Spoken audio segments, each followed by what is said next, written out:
It's okay, Daddy. It's okay to hit a financial rough patch, and it's okay to get help. I'm Ian Penny of Janes and Noseworthy, and for 35 years, we've been getting people in our province out of debt. Janes and Noseworthy, licensed insolvency trustee. It's okay.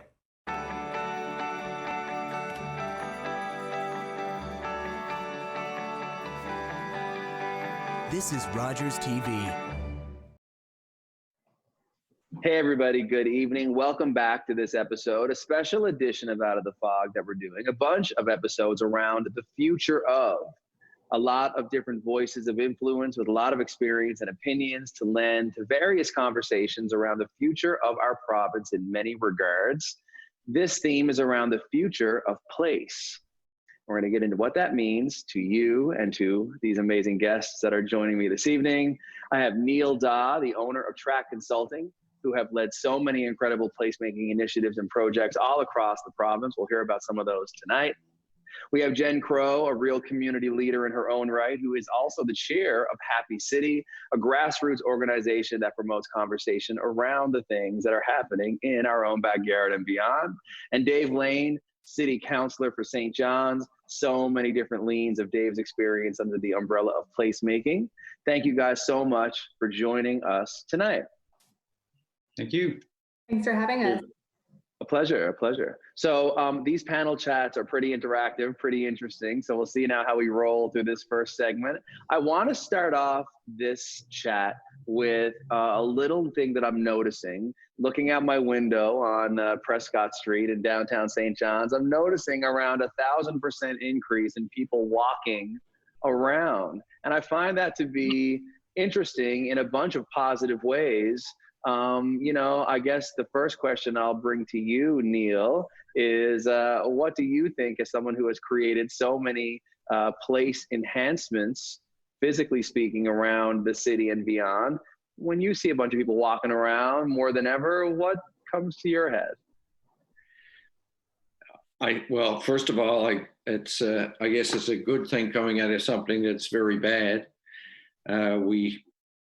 People generally, through time, particularly here in St. John's, have always, after the Great Fire, everybody congregated in Bantam Park. That was an open space. Open spaces have always been places where people have gone, because they're beautiful, because they're interactive, and they can feel like they're part of the community in those spaces. They also provide connectivity. We do a lot of recreation master planning and say everybody should be within 8 minutes of a trail or open space. And research shows that it provides something like 25% of those people will be more active. So it's a norm. The challenge becomes for someone like me is we're now banning people going to parks, some of the parks, which is understandable. It makes us think about how we design those parks in the future. If this is the new normal or if it reoccurs again, how do we integrate social distancing into how we design our parks and open spaces? We're very, very lucky, in my opinion, that we have an incredible trail system where people can get outside and recreate, maintain their social distancing. I'm lucky. I live in Killigrews along the railbed, so every evening I'm out there. It's real cool because when we pass people, they're on one side and I'm on the other, but we got our 6 feet plus. But having that access out there is an incredible asset. An integrated system like that is, in my opinion, what every community needs, and St. John's is blessed with. So Jenn, I'll turn it to you. Talking about place, what has place always meant to you, and how is that getting turned up with the goings on? Absolutely. I mean, I'm born and bred St. John's, and this has always been my place. And I think that, place means different things to different people. And I think I'm working with Happy City, like we see that depending on the neighborhood you're in. So, you're mentioning that you're seeing such an increase in folks walking around downtown, and that's fantastic. And thankfully, our Water Street, Dr. Street, Harbour Drive areas are quite, pedestrian friendly. But for me, and I agree, I live downtown town as well. And it's something that but one of the things that I think about around this conversation right now in terms of people getting out of their houses around COVID-19, but also coming out of a really harsh winter here in the city where we've seen all kinds of challenges around sidewalk clearing and snow clearing coming out of Snowmageddon and in the weeks after that, it really depends on the neighborhood that you're in, how safe that you feel walking around. Feel that this city is one where you can participate freely and access everything you need to access as a pedestrian. So that too, one of the things that I really feel about this place that would make it continue to enhance it and continue to bring the experience that you're seeing, Don-E, to a more citywide basis is by ensuring that we have great public transit as one thing, but also ensuring that we're prioritizing the city, not just for vehicle owners, but also for pedestrians. So, that means clearing our sidewalks, and it means ensuring that each of our neighborhoods has access to things like a store, like a pharmacy, like the ability to connect with neighbors through open space, which is a little bit of what Neil's talking about.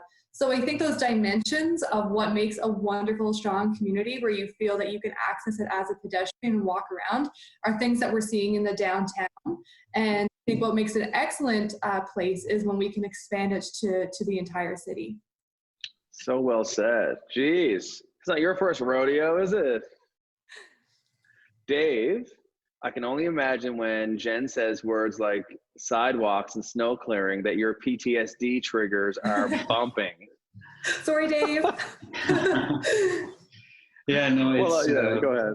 It's an important issue, absolutely. And I mean, I've been on council as my second term, and it was an issue. It's always been an issue, really. How do we ensure that people can get around physically through our city? And an emphasis really globally has always been on, for the recorded history, it feels like as soon as the car was invented, we started building infrastructure for cars because it was so convenient.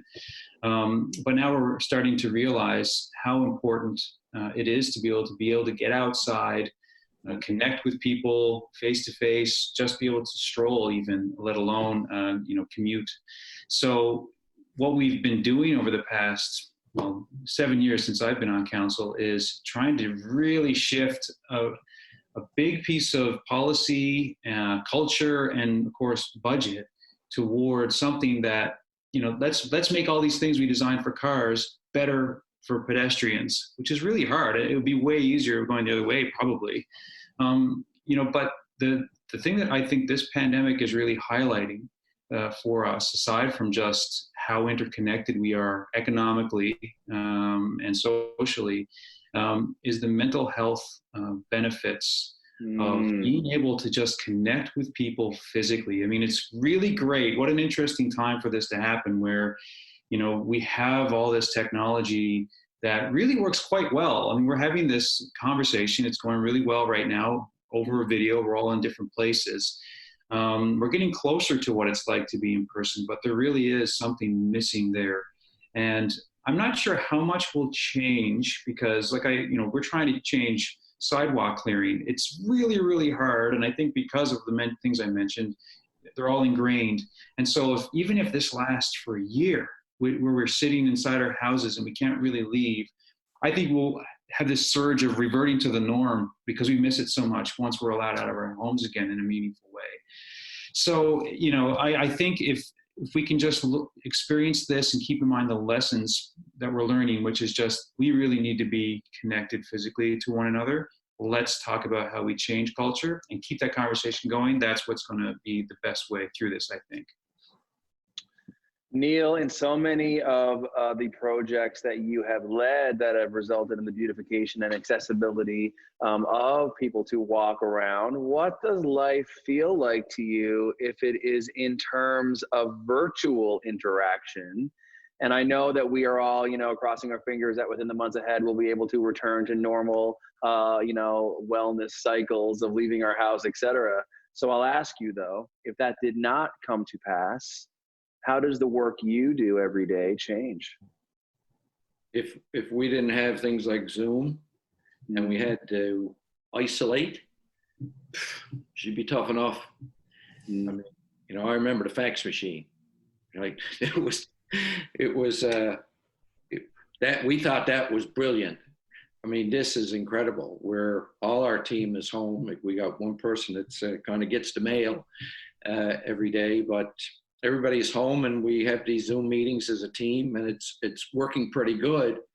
It is a little slower because we're set up as an integrated planning and design team. So we have, you know, graphic design, landscape architecture, engineering, and everybody kind of is always back and forth, you know, talking about changing this, changing that. So that's a little inconvenience. It slows the team down, but by and large, everybody is doing well.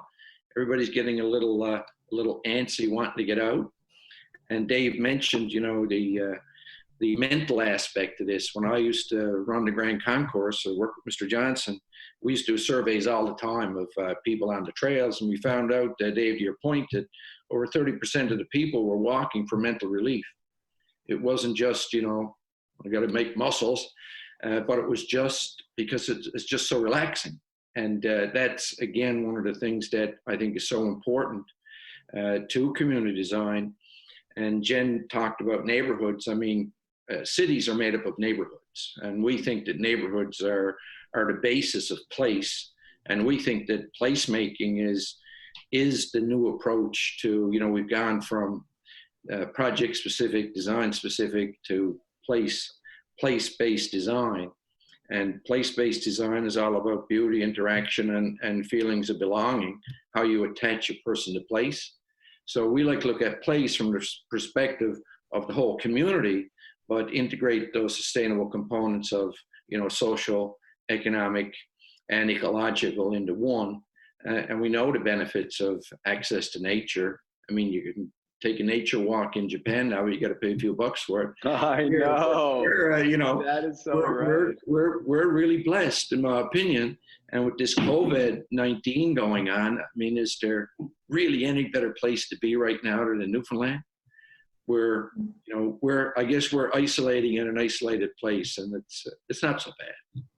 I'll tell you what, this is a great conversation. I'm enjoying it. A couple of dovetail moments that are going to lead us into the next segment. This is Out of the Fog, the future of place, and we'll be right back after this break.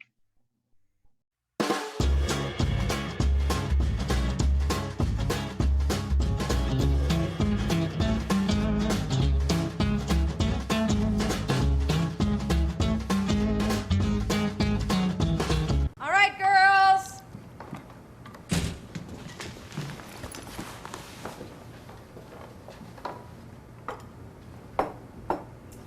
Mom, you said it's played again.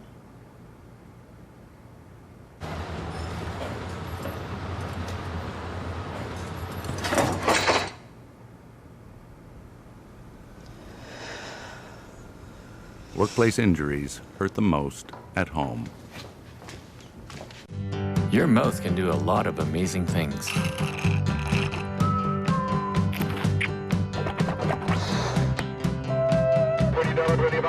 And your mouth can save a life. Hi, I'm Tom Wong.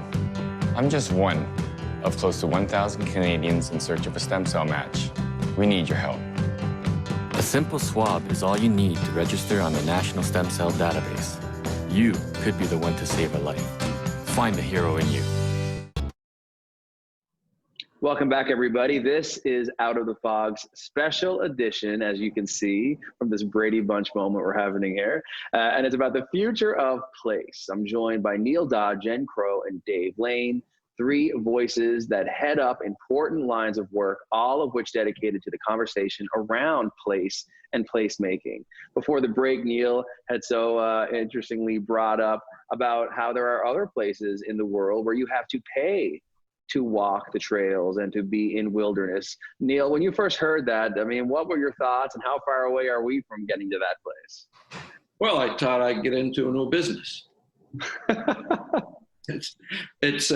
think we're really far away from it. I mean, St. John's is a place where you can basically, from anywhere in the downtown area, walk 10 miles and see an iceberg or a few whales.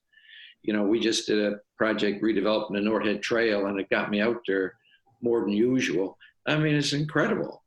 I've heard the new manager to Sheridan, I forget the gentleman's name. I asked him, he said he could go to any hotel in Canada and he picked Newfoundland, St. John's in particular. And I said, well, why'd you pick it? He said, for 3 reasons.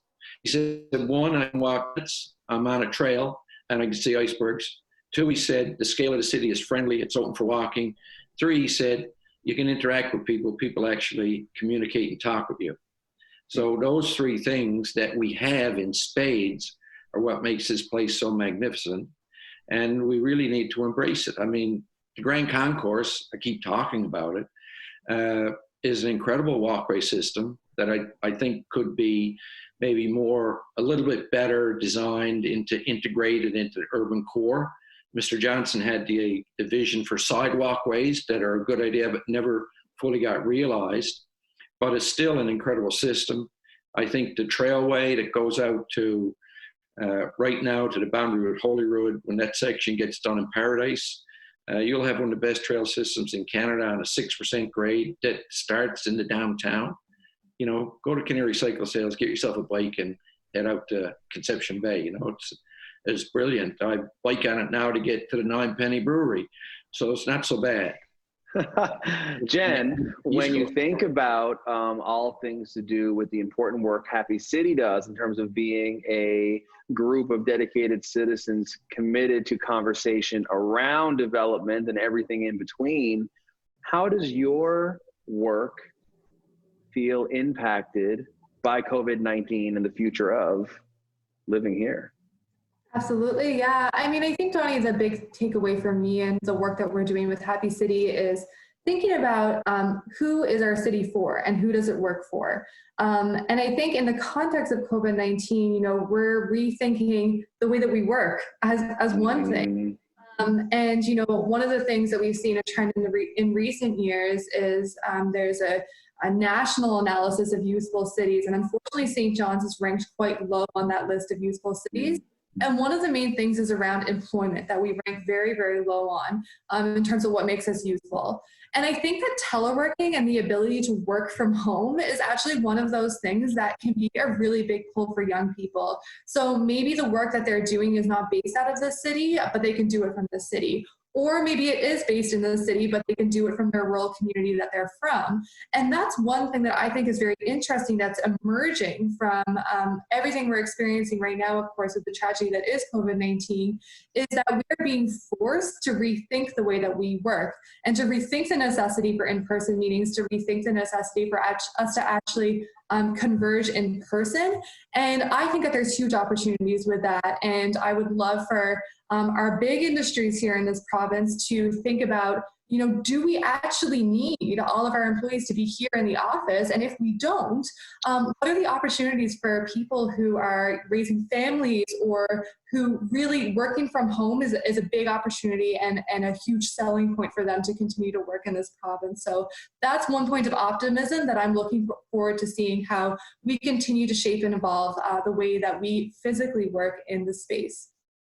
I am fascinated and have such a pragmatic lens on everything you just brought up as an employer, as a young person, as a citizen. There are so many lenses to look through. Dave, with the many portfolios that you have led and have been a part of under the umbrella of the city, everything that Jen is saying must be ringing bells for the economist in you as well, hey?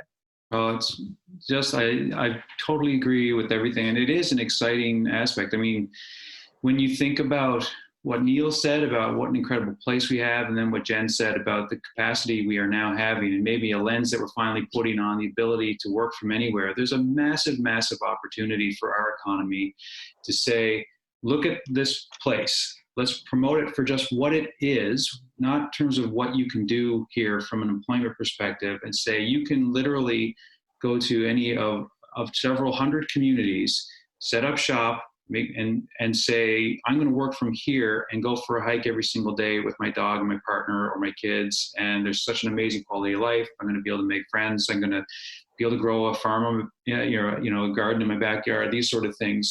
The amenities we have are striking. And if we can harness that and embed that into the policy decisions that we're making, and this is a cross Newfoundland thing, Newfoundland and Labrador, this isn't just some city thing. This is really about how we can revive our rural communities. And, you know, it is a challenge. to do that for some reason. I think it has to do with the day-to-day politics of trying to respond to a specific concern of, here's an industry that a full community has been living off of for a number of decades, maybe generations, and it's faltering. I'm talking about the fishery, obviously, but even oil and gas. And then to make decisions that don't seem in line with saving that industry can be difficult to pass politically. But what I think approach we can take, and we are moving there, and actually you are going to start seeing tangible things coming from the city of St. John's. In fact, we already have some videos out there about what it's like to live in St. John's, why you've chosen this place. And I think as we start telling those stories and see, wow, there's real people across a very diverse spectrum who love their place, who are living a wonderful life, that's going to draw people here that I think will start those businesses that we need. We'll create those community amenities that people love, and we'll demand, through a market perspective, things like neighborhood grocery stores and walking trails and parks and whatnot.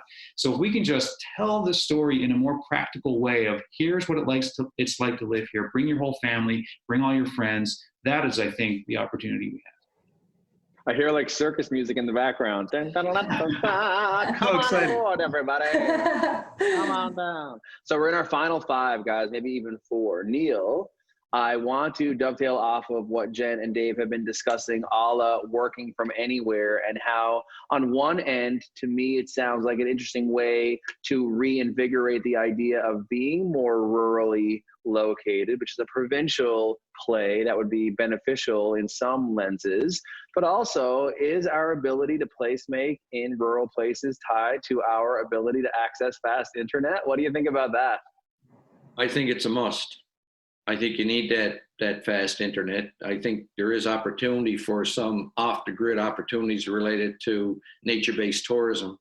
But I think you need the internet without question. And Dave and Jan's point, people are making decisions now not on their job first. Their first decision is where they want to live. The second decision is what job they're going to have. And with the internet, you can work from almost anywhere. You need the policy, as Dave said, to make it work.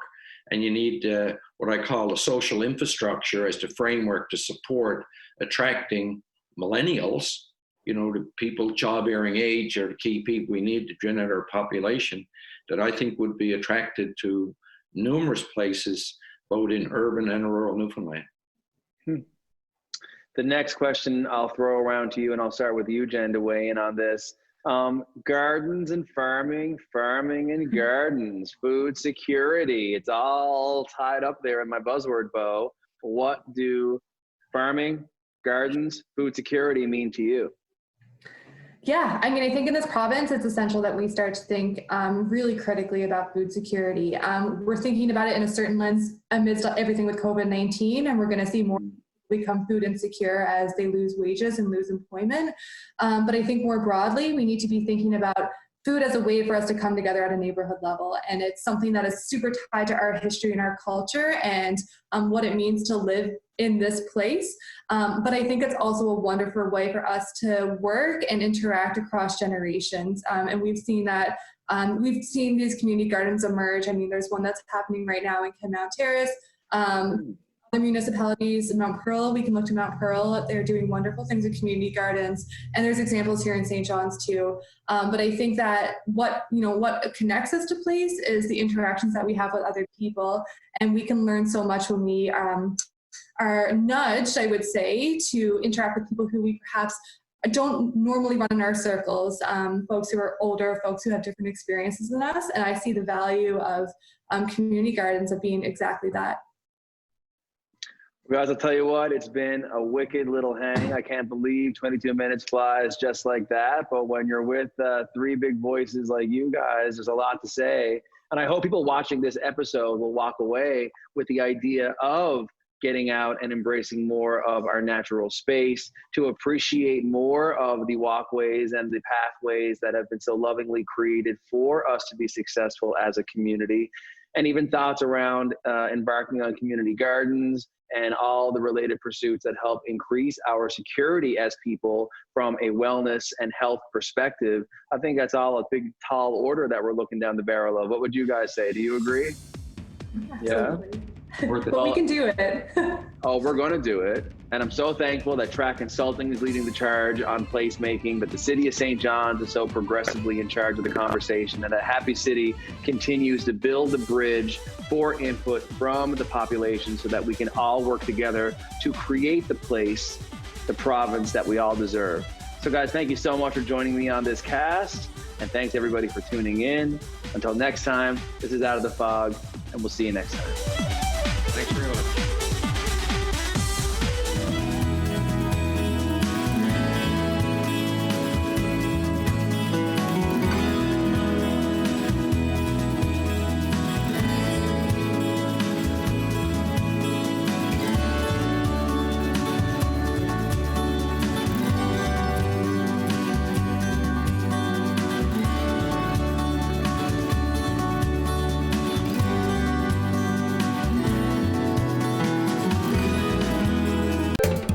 Call the Rogers TV viewer response line, email us, or connect with us on social media.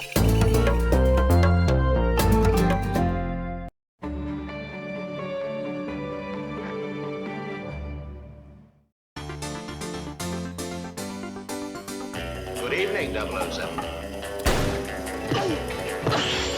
Tell me what you know of James Bond. You light the fuse on any explosive situation. Got your attention. 007 license to kill. Is this really what you want? Living in the shadows? Always alone? I don't stop to think about it.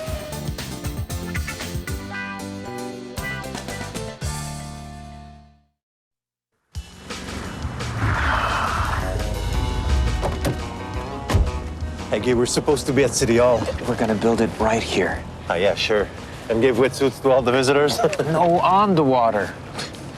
Hey, come on, we're talking about building something the size of 64 city blocks. And there's no land left in Montreal. So, get serious. Listen, we'll build islands. How? Dig up Montreal? They're digging a subway, remember? You take it from there, and you put it here. 12 months.